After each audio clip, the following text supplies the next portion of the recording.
بینەران و بیسەرانی تەلەڤیزیۆنی کۆمەڵە لەلایەن خۆم و هاوڕێیانی هاوکارم گەرم و گەشتنی سڵاوەکانتان پێشکەش بێت. ئازیزان و خۆشەویستان، هاتووینەوە خزمەتتان بۆ پێشکەشکردنی بەرنامەیەکی دیکە لە زنجیرە بەرنامەکانی ژیانەوە. ساڵانە ڕێژەی جیابوونەوەی هاوژینەکان لە کوردستان ڕوو لە زیادبووندایە کە خراپی دۆخی ئابووری، کۆمەڵایەتی و نەبوونی پەروەردەی تەندروست بەشێکن لە هۆکارەکان. بەشێکی دیکەیان دەگەڕێتەوە بۆ منداڵ هاوسەری و نەبوونی بارودۆخی گونجاوی ئابووری خێزانەکان. لە لایەکی دیکەوە جیابوونەوە بۆ ژنان بووەتە گرفتێک لە ناو خەڵک و لە شوێنی کاردا. ئەمەش بووەتە بربەستێک بۆ ژنان تا گەشتن بە ئامانجەکانیان قرس بێت. چونکە ئەقڵیەتی کۆنەپەرستی دەسەڵاتی کۆماری ئیسلامی بەو شێوەیە کاتێک ژنێک لە هاوژینەکەی جیا دەبێتەوە، پێیان وایە ژنێکی سەرکەوتوو نییە و دەبێت لە کونجی ژوورەوەدا بمێنێتەوە. لە کاتێکدا بە پێچەوانە وا سەرماوە ژنان لە هەر جێگە و ئاستێکدا بن توانای نەبڕاوی خۆیان هەیە. هەرچەندە هەموو جیابوونەوەکان ڕەنگە تۆمار نەکرێن، بەڵام تەنها بە گوێرەی ئامارە تۆمارکراوەکانیش نزیکەی 1/3 هەموو هاوسەرگیریەکان هەڵدەوەشێنەوە و هاوژینەکان جیا دەبنەوە. پاشاتەکانی جیابوونەوە لەسەر ژن، پیا و منداڵەکانیش دەبێت دەرونیان تێک دەدات و کاریگەریەکە بە شێوەیەکی درێژخایەن بەتایبەت لەسەر منداڵەکان دەمێنێتەوە. جیابوونەوەی هاوژینی و کێشەی کۆمەڵایەتی بابەتی ئەمڕۆی بەرنامەی ئەم هەفتەیە ژیانەوەیە بە بەشداری دوو میوانی خۆشەویست، هاوڕێ کیمیا ئەسەدی ئەندامی حزبی کۆمونیستی ئێران و هاوڕێکانی کەرەمپور هەروەها ئەندامی حزبی کۆمونیستی ئێران. زۆر خۆشحاڵین، هاوڕێیان زۆر بەخێر بێن. دەستپێک لە هاوڕێ کیمیا، زۆر بەخێر بیت. سڵاو ڕێز لە خزمەتی ئێوە و بینەرانی خۆشەویستی تەلەڤیزیۆنی کۆمەڵە لە خزمەتتاندا. هاوڕێکانی ئێوەش بەخێر بن بۆ بەرنامەکە. کابێریزگیان منی سلااومەیە خزمەت ئێوە و کیمیای ئازیز و بینەرانی خۆشەویست و هەروەها ئازیزانی بەرنامەی ژیانەوە. زۆر بەخێر بن هەردوولا. دەستپێک لە هاوڕێکە کیمیاوە. هاوڕێکی مە بە بڕوای ئێوە هۆکاری سەرەکیەکانی جیابوونەوەی تەلاق یا جیابوونەوەی هاوسەرەکان هەر کە بێژین ئەفوکە کێشە سەرەکەکانیان چییە لە ئەسڵا؟ ئەگەر ئێمە گەرەکمان بێت چاو لە کێشەهایەکی سەرەکی بکەین بۆ ئەوەی کە بۆچی جیابوونەوە لە بینی هاوژینەکاندا زۆرە، یا ئەوەی کە ئێمە لەگەڵ پەدیدەیەکدا ڕوبەڕین بە ناوی تەلاق، دیارەکە لە سەرتاسەری دنیادا هۆکارهایەکی جیاوازی هەیە. بەڵام ئەگەر چاو لە ئێران بکەین کە نزیکەی بە نیم قەرنە لەژێر حاکمیەتی کۆماری ئیسلامیدایە، دیارەکە دەلایل و هۆکارهایەکی زۆری هەیە کە من ئێستا شارەکەم بە چەندانە لەو هۆکارانە کە سەرەکیەن و ئەتوانین بێژین کە دەلایلی ئەسلی تەلاق لە ناو کۆماری ئیسلامیدا نسبەت بە ساری شوێنەکانی دنیا زۆر زیاترە. ئەم دەلایلانە کە من ئێستا باسییانەکەم یەکێک لە گەورەترین دەلایلی هەڵەگەڕێتەوە بۆ ئەوەی کە کۆماری ئیسلامی لە توولی نیم قەرنی گوزەشتەدا کە ئێستا خەریکە بێت بە 46 ساڵ حاکمیەتی، یاسا و قانون و هەموو شتێکی بەرئەساسی ئیدۆلۆژیەکی وشک دواکەوتووە مرتەجعانە ئیسلامەوە بەرپایەی هەموو ئەوانە یاساکانی نووسیگە و بە شێوەهایەکی جۆرواجۆر لە قانونی ئەساسی کۆماری ئیسلامیدا کە مستەقیمەن لە ئیسلام گیراوە، ژن بۆ پیاگ وەسە کەنیز نیوەی پیاگەوە. حتا ئێمە لە بەندهایەک یا مەواردی مختلفی قانونی ئەساسی ئەزانین کە ئەوەندە ژنیان بە هیچ زانیگەکە حتا دیەی ژن بە ئەنازەی نیوەی بەیزەی سەمتی چەپی پیاگەکانە، یانێ تاوە حتە ژنیان تەقلیل داوە. قوانینێکی زۆر ژنستیزانە و پیاوسالارانە کە هۆکارە ئەسلەکەی هەڵەگەڕێتەوە بۆ ئەوەی کە لە قانونی ئەساسی کۆماری ئیسلامیدا هیچ پشتیوانێک لە ژن نەکراوە لە هیچ بوارێکداوە. ژنان لە هەموو ئەو قوانینە بەردەی پیاگ و بنەماڵەیەن و بە شێوەیەک و بە ئەبزارێک وەکو پیاوسالارانە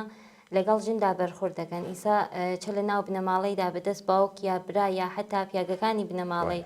وەچە دواتر کە ئەزدواجەکات بەدەستی هاوسەرەکەی ئازار و ئەزیەتە دەرێت. وە قانون دەستی پیاکانی باس کردگا و کە ئازار و ئەزیەت ژنان بن و هیچ حمایەتێک ئەمەڵەن لە ژنان ناکات. ئەوەی کە ئەگەر پیاگەکان ڕازی نەبن، ژنان ناتوانن تبقی قانونی کۆماری ئیسلامی مسافرت بچن، پاسپورتیان هەبێت و حتا ناتان هزانت منداڵیان بەرعهدە بگرن. و زۆرێک لە شتەکان کە لە قانونی کۆماری ئیسلامیدا مستەقیمەن حمایەتی لێکرێت و ڕێگەی ئازاردایانی ژنی باشتر کردووە و پیاوسالاری کردگە بە باڵێکی بەهێز. دروستە پیاوسالاری لە سەراسەری دنیادا باڵێکی بەهێزی سەرمایهداریە، بەڵام لە ناو کۆماری ئیسلامیدا زۆر بەهێزترە، چون بۆ بەقایە، بۆ مانەوەیە، بۆ کنترۆلکردنی نیوێک لە کۆمەلگایە کە تحتی کنترۆڵی خۆی بێت و بتوانێت سەرکوتیان بکات. و یەکێکتر لە دەلایلەکانی کە ئەبێت ئشارەی پێ بکەین هاوسەرگیری منداڵانە کە توانین بێژین ئەم پەدیدەیە ئەلبەتە پەدیدەیش نییە، فاجعەیەکە کە لە قەرنی 21دا هەیە لە بەرانبەری چاوی هەموو دنیادا بە شەرعی ئیسلام منداڵان لە 9 ساڵان ناتوانن ئەزدواج بکەن و بەداخەوە ڕێگەی باس کردگەوە منداڵان ئەبن بە قوربانی ئەم فاجعە. و ئێمە هەروە کە ئەبینین بە تایبەت لە خاوەرمیانە، لە ئەفغانستان، لە پاکستان و لە ساری شوێنهایەکی دیکە کە قەوانینێکی مرتەجعیان هەیە، منداڵان بە تایبەت کچان ئەتوانن لە 9 ساڵاندا هاوسەرگیری بکەن. دەیەم کچانێکن کە بێتەجروبەن لە کاتێکدا ئەبێت خەریکی ژیانی منداڵی، ژیانی ئاسایی، کایەکردن لە ناو هاوساڵانی خۆیاندا بن، لە دنیای منداڵی خۆیاندا پەرتابیانەکەن بە دنیایەکی بزرگساڵی. کاتێک کە چاو بازەکەن ئەبینن لەژێر مەسئولیەتێکی گەورەدان لە ناو بنەماڵەیەکی بێگانەدا یا پیاوێکی بێگانە هابلایەوە و ئەو کچانە منداڵانە زۆریان بێتەجروبەن و لە قەوانینێک یا ڕەفتارهایەکی زەناشویی نازانن و بەداخەوە زۆر زوو حامڵابن و ئەمە خۆی ئەبێت منجەر ئەبێت بە ئەوە کە لە منداڵیەوە تووشی ئەنوا و ئەقسام کێشەهایەک بن. و بەداخەوە ئێمە دایکانێکی زۆرمان بووە کە گیانیان لەدەستاوە، لەسەر زایمانەوە گیانیان لەدەستاوە، چون جەستەیان ئامادەی ئەوەی نەبووە کە حەمڵی جنینکە یا حتا ئامادەی زایمانیش نەبووە. و دواتر کە حتا منداڵەکەیش بە دنیاتێت تەجروبەی ئەوەیشیانە نییە کە بتوانن ئەو منداڵە بە باشی پەروەردەکەن و ئەمە خۆی اختلافاتێکە خاتە ناو خانەوادە و منجەر ئەبێت بە تەلاق. یا لە حاڵەتێکی تردا ئەو کشە وردە گەورە بێت چاو باز دەکات، ئەبینێت کە چه زڵمێک لە حەقیا کراوە و هیچ کام لەمانە انتخابی خۆی نەبووە و زۆرێک لە ئەو کچانە جورعەتەکەن و داوای تەلاقەکەن کە لەمە بە دوای سەرنوشتیان بەدەست کەسێک ترەوە نەبێت، خۆیان سەرنوشت خۆیان انتخاب بن. و ئێمە هەروە کە ئەبینین ڕۆژانە بەداخەوە ئاماری ژنکوژی لەوای ناموس لە ناو کۆمەلگادا ڕوو ئەدات و زۆربەی ئەم ژنانن کە داوای تەلاقەکەن و پیاگەکانی بنەماڵە یا حتا شووەکەی خۆی ڕازی بەم کارە نابێت و ئەمە بێت بە هۆکاری ئەوەی کە گیانی ئەو ژنە بسێنن یا حتا خۆی ژنەکە خودکشی بکات بۆ ئەوەی کە لە هیچ لایەنێک و حمایەتێک نابینێت. و ئێمە بەداخەوە هەموو ڕۆژێک لەگەڵ ئەم فاجعەدا ڕوبەڕووین. و یەکێکتر لە هۆکارەکانی ئەتوانین بە فەقر ئشارە بکەین، هەروە کە هەمومان ئەزانین بە تایبەت لە یەک دەهەی ڕابردوودا ئاماری تەوەڕۆم چەندە چووگەسە سەرە و ژیانی سێ چوارمی خەڵک لەژێر خەتی فەقرەوە. ئەم فەقرە خۆی ئەبێت بە هۆکاری ئەوەی کە هەروە کە لە قانونی ئیسلامی داوتگیانە پیاگ سەرپەرستی خانەوادەیە، پیاگ ناناوەری خانەوادەیە، ئەم پیاگە زۆر جار ناتوانێت ئەو ئەرکە لەسەر شانیە بەڕێوە بوات یا حتا ماڵ و منداڵی بە باشی بەخێو بکات. و بە بۆنەی ئەمانەوە ئەم اختلافانە کە لەسەر فەقرە، لەسەر نەبوونیە یا لەسەر بێکاریە منجەر ئەبێت بە تەلاق. و هەروە کە ئەزانین هەمووی ئەمانە سەرچاوەی زۆرتر لە هەرە منداڵ هاوسەریەگرێت. و هۆکارێکی دیکەیشی ئێتیادە کە بەرنامەکەی خۆتان ژیانەوەیەوە پایە و مەبنای ژیانەوە بەر ئەساسی ئێتیادە. بەڵێ پایە و مەبنای ژیانەوە بەر ئەساسی ئێتیادە کە چۆن کەسانێک کە بەداخەوە تووشی بیماری ئێتیاد ئەبن بە هۆکارهایە کە زۆرتر خۆتان بەحستان لەسەری کردووە چۆن بتوانن بگەڕێنەوە بۆ ناو کۆمەلگایە ئەوەی کە حتا ئێمە چۆن لەگەڵیانە بەرخوردکەین و مێژە خۆی هۆکارێکە کە ژنان یا پیاوان بەداخەوە تووشی بیماری ئێتیا دەبن و ژیانی هاوبەشیان سوقەدات بەرەو تەلاق. بۆیە بە نەزەری من هەرچەند کە هۆکارەکان زۆرن لە ناو کۆماری ئیسلامیدا، بەڵام ئەم چەندان هۆکارە کە من باسییانم کرد هۆکارهایەکن کە لە ناو کۆماری ئیسلامیدا ڕۆژ بە ڕۆژ خەریکن پەراستێنن. و مەسئولین و بەرپرسانی کۆماری ئیسلامیش گرنگ نییە بۆیان کە خەڵک لەژێر چه فشارهایەکە ژیانی چۆن ئەبادە سەر و تا بتوانن یا گەرەکیان بێت چارەسەری بکەن. تەنیا بەقا و مانەوەی خۆیان لە هەموو شرایەتێکا بۆیان مهمە. زۆر سپاس. بینە بۆ لای هاوڕێکانی لە کۆمەڵگای کوردستان بەپێی ئەو ئامارەی کە لە سەرەتاوە ئاماژەمان پێکردا جیاببوونەوە زیاتر لە هاوسەرگیریە و کێشەی سەرەکیەکانی زیاتر دەگەڕێتەوە بۆ سەر ژنان. بۆ نمونە زۆربەی ژنان بەهۆی نەبوونی کار لە کوردستان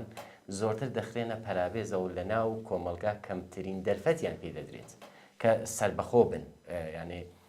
بەواتێتر بێژین استقلالی ماڵیان بێت. پرسیارەکەم ئەوەیە هەر ئەمانە هەمووی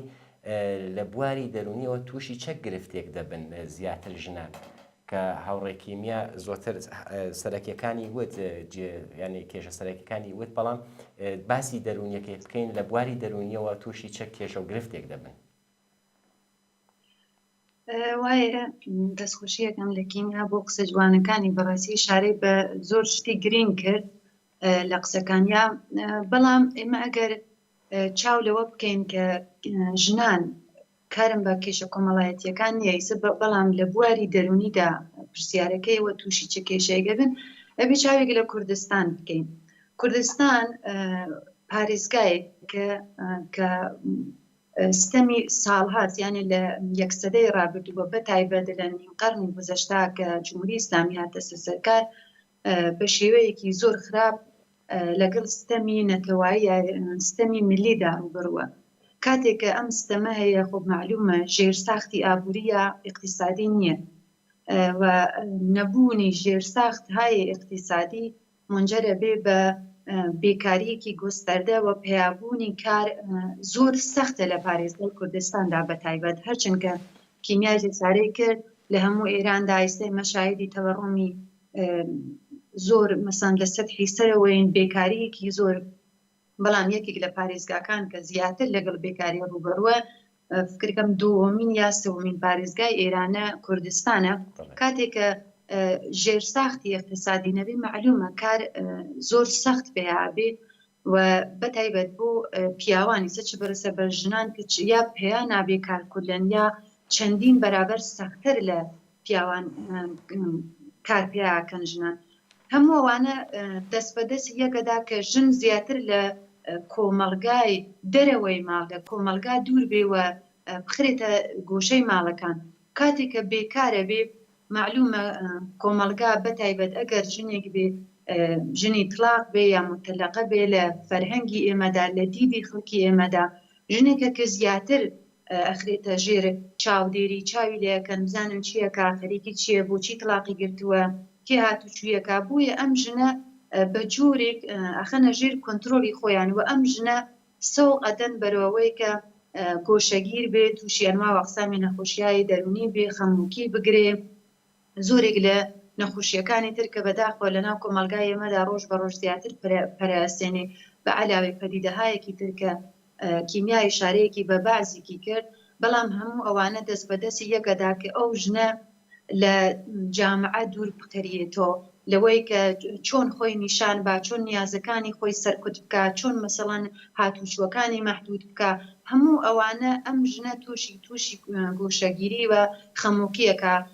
ئێمە زۆر پەدیدەمان هەیە کە لە ناو کۆمەلگای ئێمەدا و بەتایبەت لە کوردستاندا کە ئەبینین ژنان لە بێکاریدا ڕوو تێرنە پەدیدەیەک وەکو کۆڵبەری کە ئەسڵەن شۆغڵ نییە بەڵکو پەدیدەیەکی زۆر ناشرینە لە کۆمەلگای ئێمەدا، پەدیدەیەک وەکو دەستفرۆشی، پەدیدەیەک هەر وەکو ئەوەی کە کیمیای شارەی پێکرد ئەتیا چۆن ڕوو تێرنە لە ژێر ئەو هەموو فشارە ڕوو تێرن بە قورسایەک کە ئارامیان بکاتەوە شرایطەکە قابلێت تەحمڵتر کابوویان و هەموو زۆربەی پەدیدەکان کە لەوە سەرچاوەگیری کە ئەم ژنە کە متەلەقەیەوە بە چاوێکی کۆمەلگای ئێمە بەداخەوە جنسێت چاوی لێەکە کەسێک کە مەسەڵەن بەلەخرە ڕایەک سنریاوە دووبارە هاتەسەوە بۆ ماڵ خانەواتە قبولی ناکا، کۆمەلگا قبولی ناکا. هەموو ئەوانە فشارهایەکن کە مودام لەسەر ژنانی متەلەقەن و ئەم ژنانە بەداخەوە تووشیان وا وەقسامی کێشە بن. زۆر جارە بینین دەست بە خودکوشیە دەن، ئێمە زانین ئاماری خودکوشی لە کوردستان زۆر ها لەسەر ئاماری خودسوزی زۆر ها لەسەرەوە هەموو ئەوانە هەڵەگەڕێتەوە بۆ ئەوەی کە ژنێک کە ئاوا مەجبورە بێ بە دەلایلی مختلف لە ژیانی هاوبەشیا جیا بێتەوە چەنی فشاری بۆ تێرن و من زۆر پێم خۆشە لێرەش کە هەموو بینەران وێژکە چۆن شلێری ڕسوولی دەستیدا بە خودکۆشی بۆچی ئایا مەسا خۆ شلێری ڕسوولی ژنێکی متەلەقە نەبوو ژنێک بوو کە شووی بوو بەڵام لەبەر قسە و باسێکە کە ئەگەر هەرچەندکە ئیجازەی بدایە شاید ئەگەر خۆی نەخستایەتە خوارە ئەو پیاوە نەیەتوانی دەستێژی بکە بەڵام کاتێکە زانی کە مەجبورە لە گوشەیەکی ماڵاگیری خواردەوە دەرگا بەسیاوە کۆمەلگاکە خۆی نەجاتا و خۆی پەر حتا ئەگەر خۆی چی پەر نەکردایەتە خوارە باڵیان هەر ڕۆژە و مەرگێک بوو بۆ ژنەکە بۆچی چووە خۆی مایل بووە نازانەمانەوە وەقسام و ئەقسامی قسە کە فشار تێرن لەسەر ژنانی کۆمەلگای ئێمەوە ژنانی کۆمەلگای ئێمە سەوقە دەن بەرەو پدیدەهایەکی ناجۆر کارهایەکی ناجۆر پرخەتەر مەوادی مخدر نازانین ژنان بەشێکی زۆرەتەوە لەو کەسانێکی مەوادی مخدر جێبەجێەکەن یا فروشندەی مەوادی مخدرن یا مەوادی مخدر منتەقڵەکەن بە شوێنهایەکی تر بۆ ئەو پەدیدانە بۆیە بە تووشی پەدیدەهای ناخۆشە بن خەمۆکی ئەگرن ئەفسردگی ئەگرن دەست بە خودکوشی ئەدەن گۆشەگیرە بن بە تایبەت ئەگەر منداڵیان نەبێ ئەگەر منداڵیان بێ ئەمە زۆر زۆرترەوە ئەرکی ئەو ژنانە چەندین قات زیاترەکە زۆر سپاس دەست و چاوت خۆش بێت بینە بۆ لای هاوڕێکی میای خۆشەویستمان هاوڕێکی بۆچی ژینان هەرچەند لە سەرەتای بەنامەکە ئاماژەم پێ کرد کە زۆرتر لە جیابوونەوە پیاوان زۆرتر تووشی داڕمان دەبن تا ژنان زوو خۆیان کۆکەنەوە لە بواری لە زۆربەی لە بوارەکانەوە ئیسابن پێم خۆشە خۆتان ئاماژێ پێ بکەن بۆچی ژنان لە جیابوونەوەی هاوژین لە ناو کۆمەڵگاگەر بەگشتی چاوی لێ بکەین لە کۆمەڵگایەکی سنەتی دواکەوت هەرچەند دوای بە لە بەرچاوگرتنی شۆڕشی ژینە تۆزێ ئاڵۆگۆڕ تۆزنە زۆریش ئاڵۆگۆڕ دریا بەسەر کۆمەڵگای ئێرانە بەس بۆچی ژنان زۆرتر تووشی بەربەست و کێشە و مشکلاتی زۆر دەبن دوای جیابوونەوەیان هەروواکە لە سوالی ئەوەڵیشدا ئشارەم پێکرد چون لە ناو کۆماری ئیسلامیدا بە شێوەهایەکی جۆرواجۆر ژن تاقیر کراوە و ژن بە کەسانێکی زەعیف ناسراون بە شێوەیەک وەکو پیاوسالاری یا هەرو قانون و عرفە و سنەتی ناوجامعە کاتێک ژنێک بە ژیانی خۆی ئیسە بە هۆکارێک یا ئەو هۆکارانە کە باسمان کرد تێک ئەدادوەجیا بێتەوە بەداخەوە وەکو جنسی دووەم چاوی لەیەکەن وەکو کەسێکە استفادە کراوەوە ئەم ژنانە بە ژنانێکی متەلەقە ناوە بن. بەڵام هەرچەند نسبەت بە ئاگایی هەیە کە ئێستا لە سەتحی جامعەی ئەمڕۆدا زۆر تاغیری کردووە بەتایبەت لە دوای شۆڕشی ژینە بەڵام ئەو فکریەتە هێشتا هەرماوە لە شوێنهایەک یا لە ناو خانەوادەهایەکی مەزهەبیە ئەو شتانە زۆر لە بەرچاوەگرن و یەکێک لە کێشەهایەکی دیگەی ئەوەیە کە خانەوادە قبوڵی ناکات هەروەکە هاوڕێکانی وتی خانەوادە قبوڵیان ناکات معمولەن لە ناو کۆمەلگا ئێمەدا خانەوادەکان معتەقدن کە کچ ئەشێ بەلباسی سپی بچێتە دەرەوە بەلباسی سپی بێتەوە بەڵام هەروە کەوتم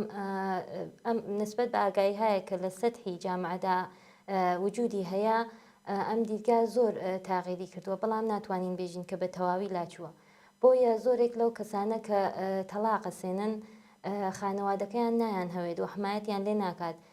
نەتەنیا خانەوادە بەڵکو و کۆمەلگایش قبوڵیان ناکات ئێستا بە چه شێوەیەک مەسەڵەن ئەو ژنە کاتێک ئەچێت بۆ کار وەکو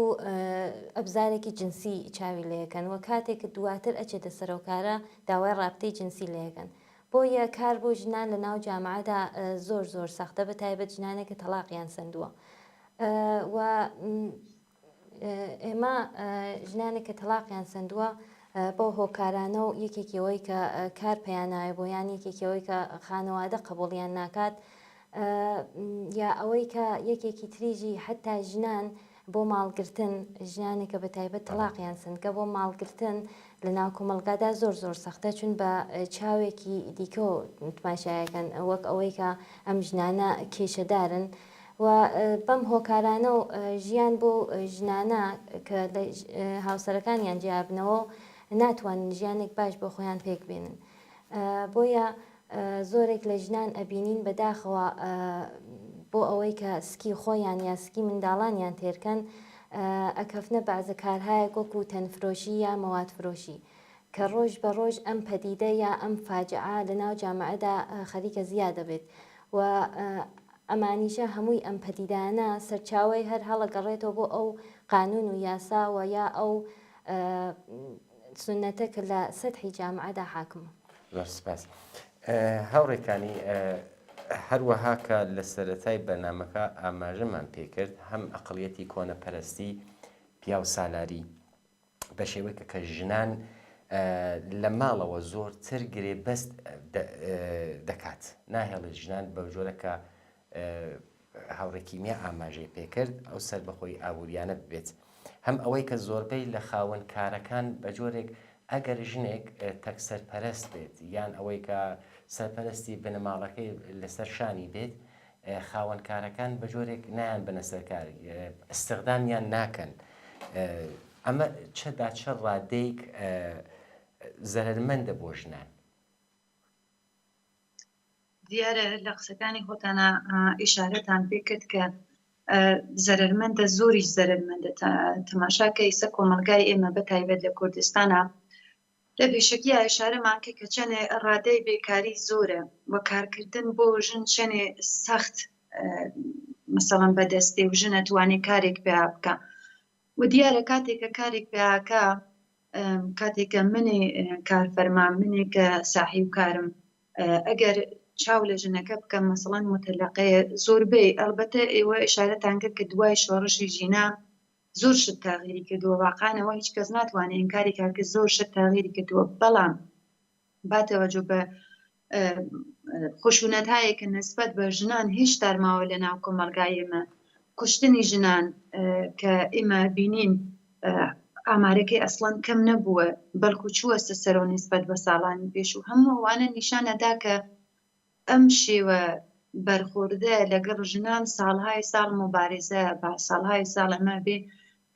لەگەڵ زۆر شت لە ناو کۆمەلگای خۆمانە مبارزە بکەین تا بتوانین واقعان ژنان بکەینە ئەو جایگای واقعی خۆیانە کە ئەبێ بیان بێ بەڵام ئەوەی کە منی کارفەرما خۆ چاو لێەکەم ژنێکی متەلەقەیە ئایا من تووشی دەردسەر نابم ئایا ئەگەر من ئیستیخدامێکم بەیانی براکەی باوکی ئامۆزاکەی خاڵۆزاکەی نایە بەرەکی من بگرێ ئایا خۆی چون دیدی کۆمەلگای من نسبەت بە ژنانی متەلەقە نسبەت بە ژنانێکی ئیسە بە هەر هۆکارێک شاید ئەسەن کێشەکە لە پیاوەکە بووە نەخێر ئەسەن شاید ئەم دوو بنیامە بەیەکۆ نەیان کریاگەم بەڵام وەختێ چاو لە ژنانی متەلەقەکەن زۆر خراپ چاولیانەکەن و پێی وایە کە ئەم ژنە شاید ئەم پیاوە تووشی دەردسەر بکە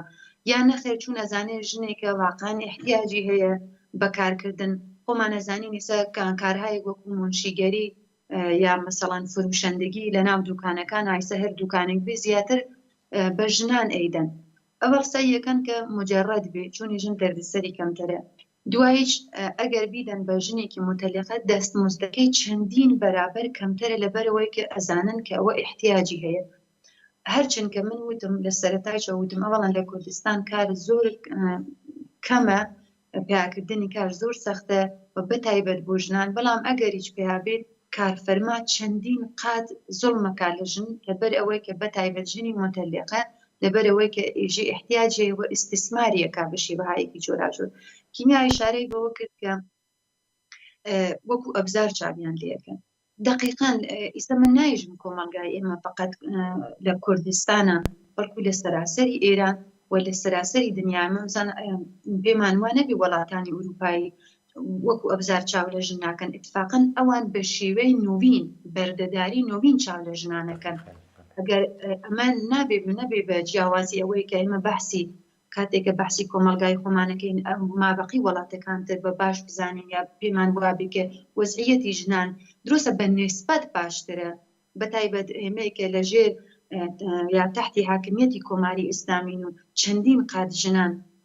زوڵمیان لێچێت بەڵام بازم ژنان لە هەموو دنیا وەکو ئەبزارن و ئەم کارفەرما وەکو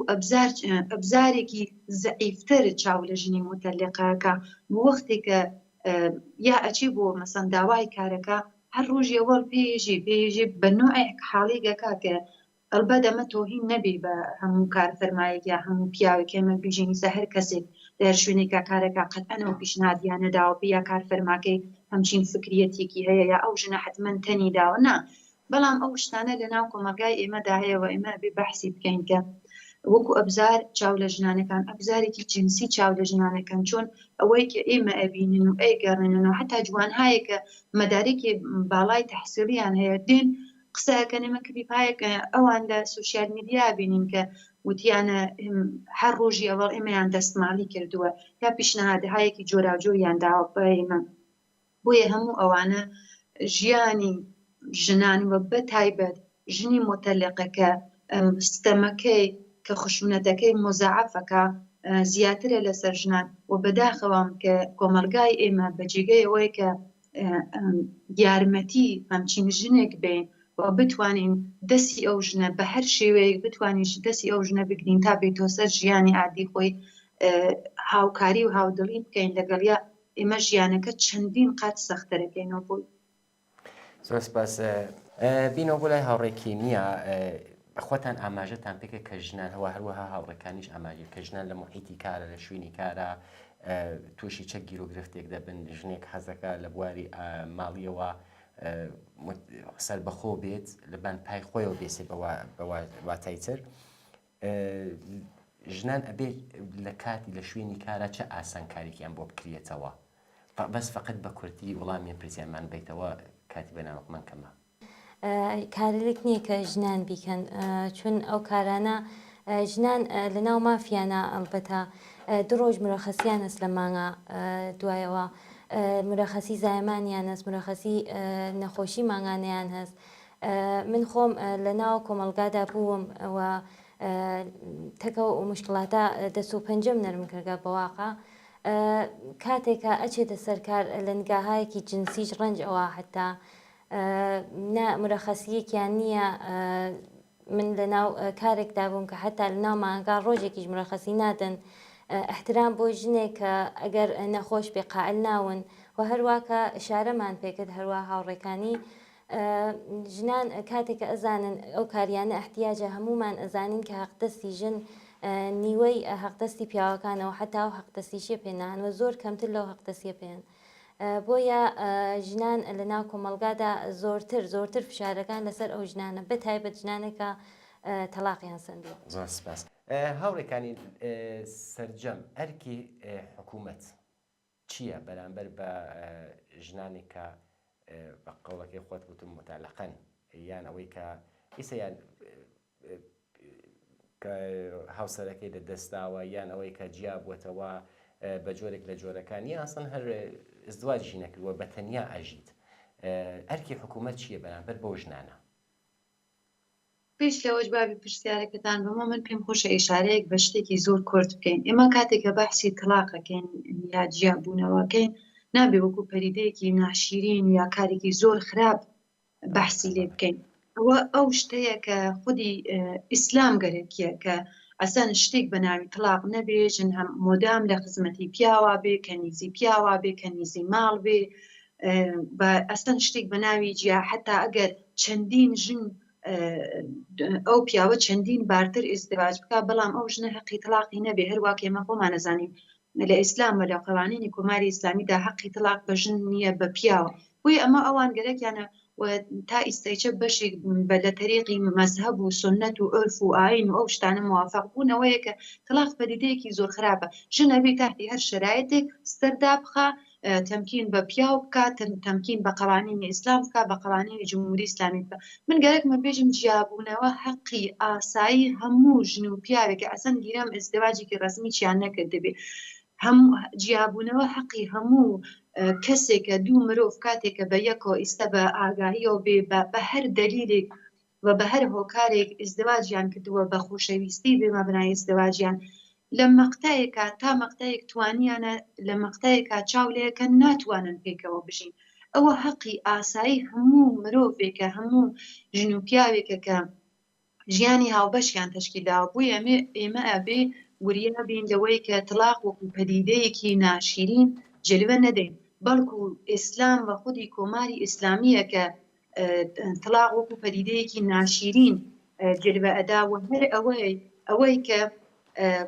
ژن و پیا و مەجبورە کاکە تحتی هەر شرایطێک لە لای یەکابن با ئێمە تەفکیکێک قایل بین لێرەوە سەدحی بەنامەکەی ئێوە یا قسەکانی ئێمە جۆرێتر بەرداشت نەکرێ لێکە ئێمە کۆمۆنیستەکان پێمان وایە ژیان ئەبێ پایە و ئەساسی مەبنای شپگیری یەک دانە ژیانی مشتەرێک یا ژیانی هاوبەش خۆشەویستی بێ نەم ملاکایە کە لەناو کۆمەلگای ئێمەدا ئێستا مەسەڵەن باوە یا پولی هەیە کاری هەیە خلاصە موقعیەتێکی ئیجتیماعی یا سیاسی هەیە یانکە زاهرێکی زەریفی هەیە مەسەڵەن ئێمە هەمیشە متهم کراوین کۆمۆنیستەکان کە باوەڕیان بە خانەوادە نییە دەرحاڵێکی مارکس و ئێنگەلس بە وردی بەحسەکەن بەتایبەت ئێنگەلس لە منشەی خانەوادەیە کە ئێژێ ئێمە خاهانی هەڵەگۆشاندنەوەی ئەو بنەماڵەین کە بەرەساسی مەلاکهای مادی شکلی گرتوون ئێمە خاهانی ژیانێکین کە پایە و ئەساسی خۆشەویستی بێت بۆیە ئەوە داخلی پەرانتێز کە ئێمە متهم نەکەن بەوەی ئێمە مخالفی تەلاقین و دوایەوە ئێمە ئەگەر بەحسی حکوومەت بکەین ئەبێ وریابین ئێمە بەحسی حکوومەتی جمهوری ئیسلامی ناکەین چون جمهوری ئیسلامی هەروواکە کیمیا لە سەرەتاوەتی لە قانون و یاسای کۆماری ئیسلامی لە قورئان و ئاین گیراوە و لە قورئاندا ژن ئەمەڵەن کەنیزە لە سوورەی نور فکرکەم لە ئایەی 22 ئێژێ کە زەنان کشتێزارهای شما هەستان ئێژێ کشتداری ئێوە لە هەر شوێنێکا پێتان خۆشە ئەتوانن واردی کشتزارەکانتان بن ژنانی بە دەیان جار وەکو کەنیز ناو لێ بردووە نازانم هەموو ئەسەن سەراسەری قورئان و سەراسەری قوانینی جمهوری ئیسلامی ژنستیزانەیە بۆیە ئێمە کاتێک بەحسی حکوومەتەکەین ئەوەڵەن بەحسی جمهوری ئیسلامی ناکەین بەحسی حکوومەتێکی دموکراتیک دەکەین بەحسی حکوومەتێکی ئازاد دەکەین کە چۆن شرایطێک فراهم کا بۆ ئەو ژنانە کە بەفەرز لە دەوڵەتی داهاتووی حکوومەتی داهاتووی ئێراندا ئێمە چۆن شرایطێک فراهمکەین بۆ ئەوەی کە ئەو ژنانەکە لە ژیانی هاوبەشیان جیابنەوە جیهانێکی عادی خۆیان بکەن هیچ زەربەیەک نەخۆن چ بە باری عاتفی چ بە باری ئیجتیماعیدا ئەوەڵ ئێمە ئەبێ ذهنی کۆمەلگای خۆمان ئامادە بکەین بۆ ئەوەی کە ژن و پیا و بەیەکەوە بەرابەرن لە هەموو بوارێکا لە بواری اقتصادی لە بواری سیاسیدا لە بواری ئیجتیماعیدا ئەبێ تا زەمانێکێ ئیستیقلالی ژن لەو بوارانەدا بەڕەسمیەت نەناسرێت ژن هەمچنان قوربانیە و بەتایبەت قوربانی تەلاقن مثڵەن ئەگەر مەجال هەیە کورتەیەتر بێژم فەرموون فقط بە کورد کاتی بەناغمە زۆر کەمە بەسەر چاو بۆیە ئەبێ ئێمە کۆمەلگامان ئامادە بکەین ئێوە تەماشاکەن ئەرکی حکوومەت ئێمە ژین فەرهەنگێکە مسلەتە بە ملک کۆمەلگادا فەرهەنگی تەبەقەی حاکمە بۆیە ئەمە ئەبێ بە ئەرکی ئەسلی حکوومەت کە ئاموزشێکی هەمەگانی بدا بە ژنان و پیاوانی ناو کۆمەلگا بە لەحازی قوانین یا هیچ فەرق و جیاوازیەکی نییە نەبێ ژن و پیا و بەڵکو بەرابەریەکی کامل بێ لە هەموو بوارەکاندا لە هەموو بەشەکاندا لە بینی ژن و پیاودا و ذهنی ئەو خەڵکە ئامادە بکا کە چۆن لەگەڵ یەک دانە ژندا بەرخۆرد بکەن بۆیە حتا ئێمە دووبارەوە تکرارەکەمەوە تا ژن بە لەحازی سیاسی اقتصادی و ئیجتیماعیدا استقلالی نەبێ مستەقل نەبێ لە هەموو بوارێکدا هەمچنان قوربانیە بە بەتایبەت قوربانی تەلاقن زۆر سپاس بۆ بەشداربوونت لەم بەرنامەیە هاوڕێکانی و هەروەها هاوڕێ کیمیای ئەسەدی هەردوو ئەندامی حزبی کۆمۆنیستی ئێران زۆر سپاس بۆ بەشداربوونتان پرسیار زۆرە بەس کاتی بەناممان کەمە هیوادارم کاتمان بێت لە بەنامەکانی ترا بتوانین هەل لەسەر ئەم پەدیدەیە و ڕنگدانەوەی تەلاق زۆرتر قسەکەین لەسەر مافەکانی ژن زۆرتر قسە بکەین هەر لێرە هاتینە کۆتایی بەرنامەی ژیانەوە تا چاو پێکەوتنێکی دیکە ماڵەوە